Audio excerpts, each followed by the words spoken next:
Four Little Engines Part 2. Sir Handel.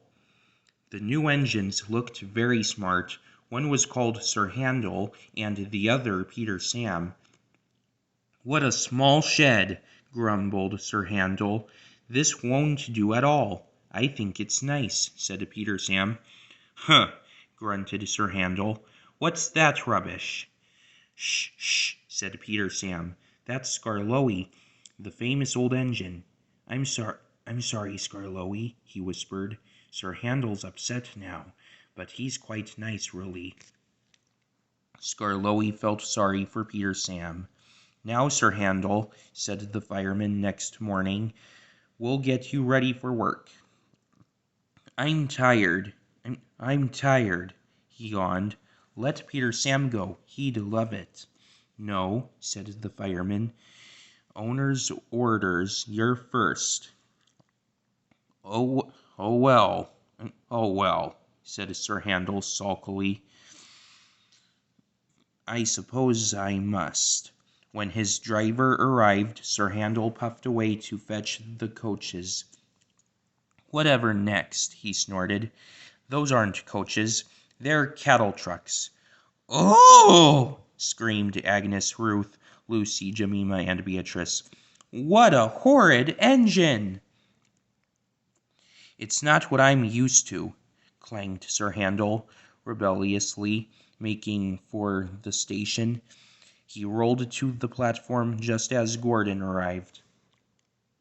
"Hello," he said. "Who are you?" "I'm Gordon. Who are you?" "I'm Sir Handel. Yes, I've heard of you. You're an express engine, I believe." "So am I, but I'm used to bogie coaches, not these cattle trucks. Do you have bogie coaches?" "Oh, yes, I see you do. We must have a chat sometime. Sorry I can't stop. We must keep time, you know." And he puffed off, leaving Gordon at a loss for words. Come along, he puffed. Cattle trucks, grumbled the coaches. We'll pay him out. Presently they stopped at a station. The line curved here and began to climb. It was not very steep, but the day was misty and the rails were slippery. "Hold back," whispered Agnes to Ruth. "Hold back," whispered Ruth to Jemima. "Hold back," whispered Jemima to Lucy. "Hold back," whispered Lucy to Beatrice. They giggled as Sir Handel started, and their couplings tightened. Come on, he puffed as his wheels slipped on the greasy rails. Come on.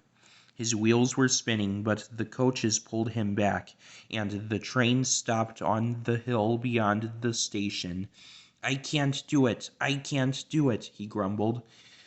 I'm used to sensible bogie coaches, not these bumpy cattle trucks. The guard came up. I think the coaches are up to something, he told the driver, so they decided to bring the train down again to a level piece of line to give Sir Handel a good start. The guard helped the firemen put sand on the rails, and Sir Handel made a tremendous effort. The coaches tried hard to drag him back, but he puffed and puffed so hard that they were soon over the top and away on their journey. The thin controller was severe with Sir Handel that night. "You are a troublesome engine," he said.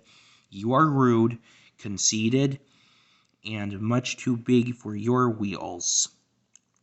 Next time I shall punish you severely." Sir Handel was impressed and behaved well for several days. Then one morning he took the train to the top station. He was cross. It was Peter Sam's turn, but the thin controller had made him go instead. "We'll leave the coaches," said his driver, "and fetch some trucks from the quarry." "Trucks?" snorted Sir Handel. "Trucks?" "Yes," his driver repeated. "Trucks." Sir Handel jerked forward. "I won't," he muttered. "So there." He lurched, bumped, and stopped. His driver and fireman got out. "Told you," said Sir Handel triumphantly. He had pushed the rails apart and settled down between them. They telephoned the thin controller. He came up at once with Peter Sam and brought some workmen in a truck. Then he and the fireman took Peter Sam home with the coaches, while the driver and the workmen put Sir Handel back on the rails. Sir Handel did not feel so pleased with himself when he crawled home and found the thin controller waiting for him. "You are a very naughty engine," he said sternly. You will stay in the shed till I can trust you to behave."